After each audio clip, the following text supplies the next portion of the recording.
दोस्तों नमस्कार। लोकतंत्र का मंथन में आपका स्वागत है। दोस्तों, पाकिस्तान एक बार फिर खाक में मिलने को मचल उठा है। दरअसल पाक इससे पहले भी कई बार खाक में मिलने को मचल उठा है। उसकी तबीयत ही भस्मासुर जैसी है, जिसके कारण वो बार बार खाक में मिलने को मचलने लगता है। पाकिस्तान अपने जन्म के बाद अपने सबसे बुरे दौर में पहुँच चुका है, लेकिन वो अपने कर्मों की ही सज़ा भुगत रहा है। जैसी करनी वैसी भरनी। पाकिस्तान पूरी दुनिया में कटोरा लेकर पिछले कई साल से घूम ही रहा था, लेकिन अब वो अपने देश में ही बहुत बुरी तरह घिर चुका है। पाकिस्तान सरकार, सेना और ईसाई को समझ में नहीं आ रहा है कि इस स्थिति से निकले कैसे। अब कोई देश खुलकर पाकिस्तान की आर्थिक मदद भी नहीं कर रहा है। पाकिस्तान में हालात इतने भयावह हो चुके हैं कि बलूच नेशनल आर्मी ने 11 मार्च 2025 को एक ट्रेन ही हाईजैक कर ली। फिर 16 मार्च 2025 को पाक सेना के काफिले पर हमला कर 5 लोगों को मार दिया। इन विद्रोहियों ने बलूचिस्तान के नौशकी में एक हाईवे पर हमले को अंजाम देकर उसका वीडियो भी जारी किया।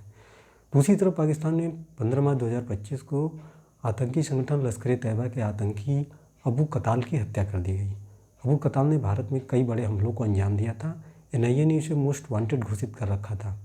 दरअसल अबू कताल आतंकी हाफिज सईद का भतीजा है। हमले में हाफिज सईद घायल हो गया। 16 मार्च 2025 को ही अज्ञात बंदूकधारियों ने जमीयत उलेमा इस्लाम के नेता मुफ्ती अब्दुल बाकी नूरजई की क्वेटा में गोली मारकर हत्या कर दी। पाकिस्तान के बलूचिस्तान प्रांत में बलूच लिबरेशन आर्मी ने क्वेटा से पेशावर जा रही जाफर एक्सप्रेस ट्रेन को बोलन दर्रे पर बनी एक सुरंग में हमला करके उसे हाईजैक कर लिया। BLA ने ट्रेन में सवार 214 पाक बंदूकों को युद्धबंदी घोषित करते हुए पाकिस्तान से मांग की कि 48 घंटे में सभी राजनीतिक बंदियों, गायब किए गए व्यक्तियों और नेशनल रेजिस्टेंस एक्टिविस्ट्स को रिहा किया जाए, नहीं तो सभी बंदूकों को मारकर ट्रेन को नष्ट कर दिया जाएगा। बलूच लिबरेशन आर्मी के प्रवक्ता जियन बलूच ने एक बयान में कहा कि हमारी चेतावनी के बावजूद पाकिस्तानी सेना ने अपने सैन्य अहंकार का परिचय देते हुए न केवल गंभीर बातचीत से परहेज किया, बल्कि ज़मीनी हकीकत से आंखें भी मूंद लीं। इस जीत के परिणामस्वरूप सभी 214 बंदूकों को मार दिया गया। BLA एक दशक से अधिक समय से बलूचिस्तान में सक्रिय है, लेकिन पिछले कुछ समय से BLA और उसके खुफिया संगठन मजीद ब्रिगेड में विस्तार और इन दोनों संगठनों के हमलों में वृद्धि हुई है। ट्रेन को हाईजैक करने के बाद बंधक बनाए गए यात्रियों में से कुछ के बगल में आत्मघाती हमलावर आकर बैठ गए, जिससे रेस्क्यू बहुत जटिल हो गया। BLA ने धमकी दी कि अगर बलूच राजनीतिक कैदियों, कार्यकर्ताओं और लापता लोगों को सेना की ओर से 48 घंटे के भीतर रिहा नहीं किया गया तो बंदूकों को मारना शुरू कर देगा। एक सुरक्षा सूत्र ने बताया कि ट्रेन को काबू में करने पर उग्रवादियों ने यात्रियों को उतारना शुरू कर दिया और उनकी पहचान की जाँच करने लगे। बलूची नागरिक स्वतंत्र बलूचिस्तान और वतन या कफन के लिए जान हथेली पर लेकर पाकिस्तान की सरकार, सेना और सुरक्षा बलों पर लगातार हमले कर रहे हैं। वैसे पाकिस्तान को तो केवल कश्मीर चाहिए, चाहे उसके लिए कोई भी कीमत चुकानी पड़े, चाहे देश के कुछ और टुकड़े क्यों न हो जाए। जनजातीय नेता नवाब अकबर बुख्ती की पाक सेना द्वारा 2006 में हत्या कर दी गई। उसके बाद से बलूचिस्तान के हालात पूर्वी पाकिस्तान यानी बांग्लादेश के 1971 में जैसे हालात थे वैसे हो गए। बलूच न केवल पाकिस्तान का सबसे बड़ा प्रांत है, बल्कि वहाँ पाकिस्तान का तकरीबन 80% ऊर्जा और खनिज संसाधन है। बलूचियों के तो अपने पृथक राष्ट्रगान बनाने की भी खबरें हैं। लगता है कि कश्मीर की लाज में पाकिस्तान अपना एक और प्रांत गंवा देगा। सेना के लिए देश में पश्चिमी भाग में मजबूत तालिबानी आतंकी गठजोड़, खराब इकानमी और पहले जैसे US से डॉलर की खुराक न मिलने से 1958, 1969, 1977 और 1999 की तरह तख्ता पलट करने की स्थिति नहीं है। विरोध, हिंसा, रक्तपात और कारुणिक नरसंहारिक दंगों से जन्मे देश का नाम है पाकिस्तान, जिसके जिम्मे पूरी दुनिया में दहशतगर्दी का नापाक कारोबार करने का ठेका है। पाक विश्व के असफल देश के रूप में सिरमौर है, जो आतंक, आर्मी और अमेरिका और अराजकता से किसी तरह से चल फिर रहा था। पाक ऐसा दुर्लभ देश है जिसका 14 अगस्त 1947 से पहले का इतिहास, भूगोल और संस्कृति सभ्यता जो है उसे या तो अपना नहीं मानता या तो उसे जानबूझकर नष्ट करने को आतुर रहता है। पाक सेना पाकिस्तान की सबसे बड़ी औद्योगिक, बैंकिंग व भूस्वामी यूनिट है।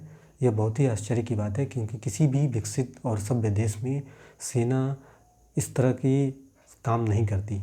यह परमाणु शक्ति संपन्न विश्व की 7वीं सबसे बड़ी सेना है। इस समय भी पाक के कई सरकारी व सार्वजनिक पदों पर सैन्य अधिकारी तैनात हैं। इसके अतिरिक्त सबसे महत्वपूर्ण बात यह है कि पाक सेना का इतिहास पाक में लोकतांत्रिक सरकारों को धकियाकर सत्ता पर काबिज हो जाने का रहा है। भारतीय सेना के बारे में इसकी कभी कल्पना ही नहीं की जा सकती। आमतौर पर पाक के वार्षिक आम बजट का बड़ा हिस्सा सेना द्वारा हड़पने के लिए भारत से खतरे को कारण बताया जाता है। लगता है जैसे भारत ने पाक पर कभी आक्रमण किया हो या प्रतीकात्मक रूप से कभी धमकाया भी हो या देख लेने की धमकी दी हो। मोटे तौर पर पाक सेना से भारतीय सेना लगभग दोगुनी है। पाक के पूर्व रक्षा मंत्री चौधरी अहमद मुख्तार ने BBC को जून 2001 के अंत में दिए एक साक्षात्कार में सच ही कहा था कि भारत और पाक के बीच 20-22 दिनों की लड़ाई की क्षमता है। अब जबकि भारत ने बहुत ज़्यादा हथियार जमा कर लिए हैं तो वह 45 दिनों तक युद्ध में टिक सकता है, लेकिन हम ऐसा नहीं कर पाएंगे। स्पष्ट है कि भारत से ठान ले तो पाक का नामो निशान मिटने में किसी को भी संशय नहीं होगा। हालांकि बांग्लादेश के 1971 में अलग हो जाने के बाद जुल्फ़िकार अली भुट्टो पाक के PM बने, परंतु भुट्टो ने ही सबसे पहले घास खाकर एटम बम बनाने और कश्मीर के लिए भारत से 1000 वर्षों तक युद्ध करने की बात कही थी। इससे उन्हें पाकिस्तान में तथाकथित रूप से बहुत ही अधिक लोकप्रियता मिली। इन्हीं भुट्टो ने एक और कट्टरवादी कदम उठाते हुए रविवार की छुट्टी को बंद कर दिया और जुमे यानी शुक्रवार की छुट्टी की घोषणा कर दी। इसके साथ ही साथ उन्होंने पाकिस्तान को इस्लामिक गणतंत्र पाकिस्तान बना डाला। वैसे गणतंत्र न तो कल था, न आज है, न भविष्य में उसकी बनने की कोई संभावना है, क्योंकि वहाँ पर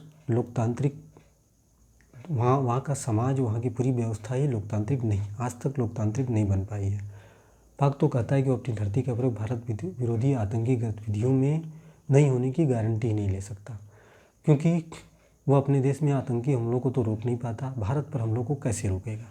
इससे एक तथ्य साबित हो जाता है कि पाक एकमात्र ऐसा संप्रभु देश है जहाँ वास्तव में पाक सरकार व शायद सेना से भी अनियंत्रित नॉन स्टेट एक्टर्स रहते हैं।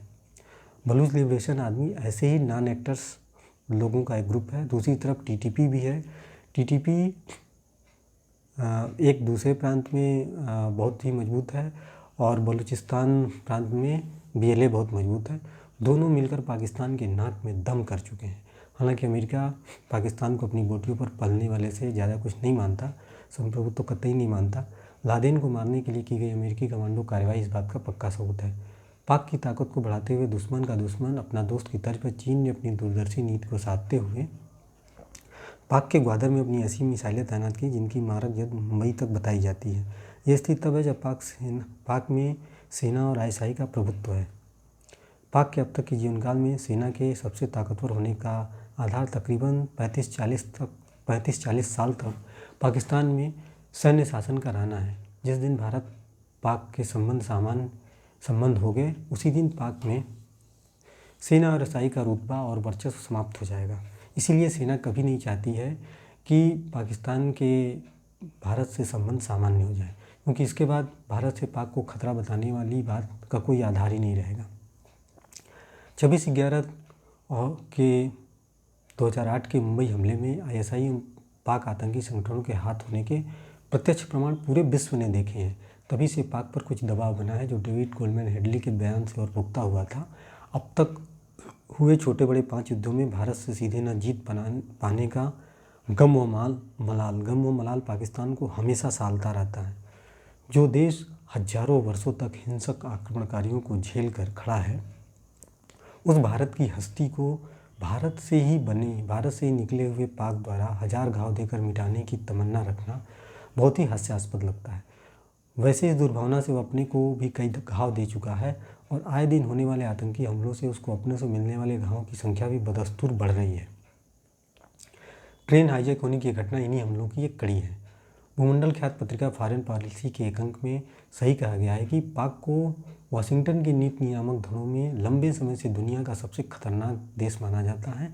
और पाकिस्तान न केवल पश्चिम के लिए बहुत खतरनाक है, बल्कि ये अपने लोगों के लिए भी बहुत बड़ा खतरा है। इस वीडियो में इतना ही। अगले वीडियो में फिर मिलेंगे किसी नए मुद्दे के साथ। तब तक के लिए अनुमति दें। आपसे अनुरोध है कि आप ये चैनल देखिए, सब्सक्राइब करिए, लाइक करिए, शेयर करिए और कमेंट अवश्य करिए। नमस्कार।